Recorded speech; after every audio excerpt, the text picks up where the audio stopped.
안녕하세요. 가톨릭 영성심리 상담소 소장 홍성남 신부입니다. 오늘은 기도에 대해서 좀 말씀을 드릴까 합니다. 옛날 어떤 수녀원에 젊은 수녀가 들어왔습니다. 그런데 아무 이유도 없이 며칠 동안 기도를 하지 않는 것이었습니다. 원장 수녀가 젊은 수녀를 호출했습니다. 왜 기도를 안 하는 거냐? 그러자 그 젊은 수녀 말하기를 아무리 미사를 하고 영성체를 하면 뭐합니까? 달라지는 게 아무것도 없는데요. 다른 수녀들 봐도 기도 시간에는 거룩한 척 하다가 일상으로 돌아오면 다 똑같습니다. 너무 위선적이에요. 그렇게 사느니 기도를 안 하는 게 낫다는 생각이 들어서 안 하기로 했습니다. 라고 당돌하게 대답하더랍니다. 젊은 수녀의 이야기를 듣던 원장 수녀가 입을 열었습니다. 그래? 그래도 다시 한번 생각해 보시게. 내가 독방과 일주일의 시간을 줄 테니까 홀로 조용히 지내면서 생각해봐. 그러면서 원장 수녀는 본체에서 뚝 떨어진 독채로 젊은 수녀를 보냈습니다. 젊은 수녀는 속으로 쾌재를 불렀습니다. 아, 이제 잔소리 안 듣고 나 혼자서 편하게 살 수 있겠다. 이제 책이나 실컷 보고 재밌게 살자. 그랬답니다. 젊은 수녀는 발걸음도 가볍게 독채로 들어갔습니다. 그런데 그 독채 안에는 욕실도 거울도 없이 그냥 달랑 방 하나만 있는 것이었습니다. 아, 그래. 며칠 동안 씻지도 말고 뒹굴뒹굴 하면서 지내자. 젊은 수녀는 매일 먹고 자고 뒹굴면서 하루하루를 보냈습니다.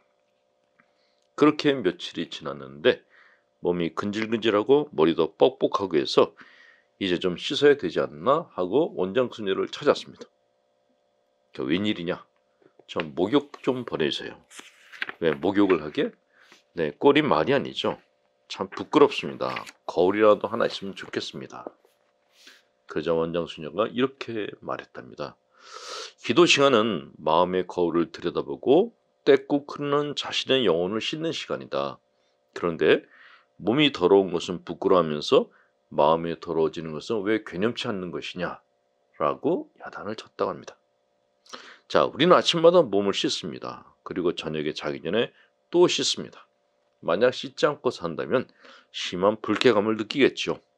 그런데 기도 역시 오랫동안 안 하면 마음이 찜찜하고 불쾌해집니다. 누군가는 이런 말을 했습니다. 얼굴을 씻으면 1시간이 기분이 좋고 샤워를 하면 하루가 기분이 좋은데 기도를 하면 한 달이 기분이 좋다라고요. 자, 기왕에 사는 인생 기분 좋고 상큼하게 살기 위해서는 영혼을 목욕하는 시간을 갖는 것이 좋습니다. 다만 너무 고지식하고 강박적으로만 안 하면 됩니다. 자, 수도자들이 만나기만 하면 낄낄대고 웃고 장난을 쳐서 시끌벅적한 그런 수도원이 있었습니다. 어느 날 원장사가 수도자를 모아놓고 훈시를 했습니다. 자, 이제부터 사순시기가 시작되니 지금처럼 살지 말고 열심히 침묵하면서 기도만 하시라고. 기도의 양을 2배로 늘려라 라고 당부를 했습니다. 원장수의 말을 듣고 부끄러워진 수도자들이 다 같이 열심히 살자 굳은 결심을 하고 사순시기 동안에 기도할 양을 2배로 정해서 각자 사람들 앞에서 공개를 하고 지키기로 했습니다. 모두들 평소에 2배가량의 많은 기도를 하고 또 묵주기도도 열심히 돌렸다고 합니다.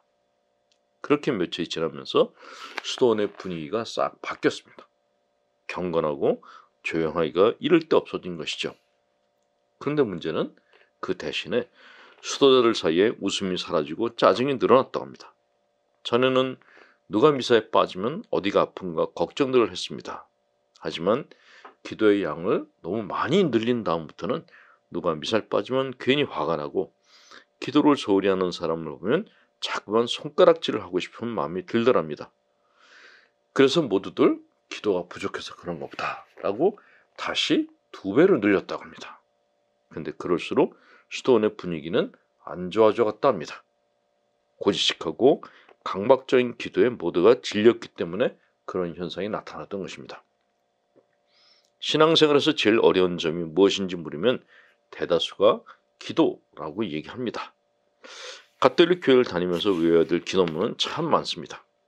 주의기도, 성모성, 영광성, 사도신경, 묵주기도 등등. 그래서 이제 천주교 신자분들은 기도 좀 해보세요 하면 개신교 신자분들처럼 자유롭게 하는 것이 아니라 경직된 자세로 또 거북한 마음으로 합니다. 자, 그런데 이런 기도문들에 익숙해지고 나면 그 다음에 또 다른 문제가 나타납니다. 기도를 해도 자신이 달라지지 않는 것 같아서 자기 자신에게 실망하게 된다는 것이죠.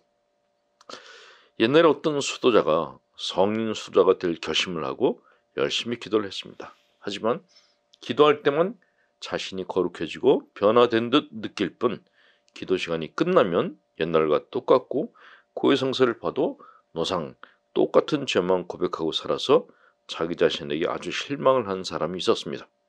그래서 자기는 수도자가 될 자격이 없나 보다 생각하고 수도원을 나갈 생각까지 하게 됐습니다. 자, 그 모습을 본 원장수사가 그를 데리고 강으로 나갔습니다.